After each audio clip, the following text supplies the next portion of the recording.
чигуна аз моли ҳаром халос шавем? чигуна ки бародар суол кардааст, оё метавонем ҳамун пули ҳароме ки аз через программаи докодемо ба даст овардем ҳамуро як камбағала садақа кунем? ҳами хел.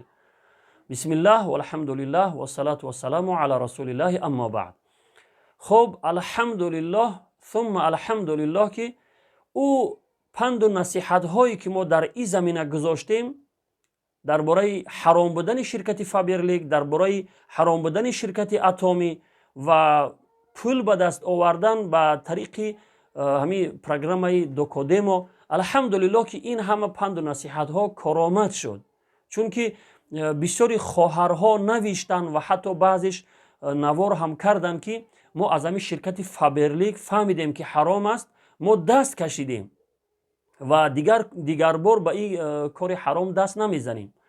ва аз ҳамин чихеле ки бародар навиштааст, аз ҳамун приложенияи докодемо хулоса пул ба даст овардан. ҳамун пули ҳарома, умуман ҳар пули ҳароме ки шумо ба даст оварде, ба кадом тариқ шумо метавонед ки аз ӯ халос шавед.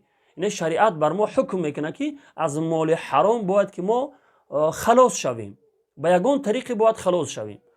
хуб, уламо ва фуқаҳои дин мефармоянд, вақте ки инсон аз як роҳи ҳаром пул ба даст меора, агар рафту тавба кард ва фаҳмид ки ин кори ман ҳаром ай ва дар пешгоҳи худованд масъул мешавам, пурсида мешавам, чӣ гуна аз ҳамин моли ҳаром халос шава? агар дар сурате ки молики ҳамон чизе ки ту ҳамон моле ки ба даст овардай, агар моликаш вуҷуд дошта боша, ҳамин моли ҳарома бурда дар моликаш, дар соҳибаш вопас кардан дар кор. аммо агар моликаш нест, имкон надорад ки ба моликаш бозгардонда шава, дар ин сурат ин моли ҳарома ба ягон ниёзманду фақир бидуни нияти савоб, бе нияти савоб бурда ба ҳамон медиҳӣ ва нияти савоб ҳам намекунӣ. агар дар сурате ки як камбағала додиву нияти савоб кардӣ, гунаҳгор мешавӣ, чунки ин моли ҳаром ай. ба ягон сурат дар масҷид, дар корҳое ки бигем ки дар уҷа ибодати парвардигор карда мешава, дар мадрасаҳо дода намешава.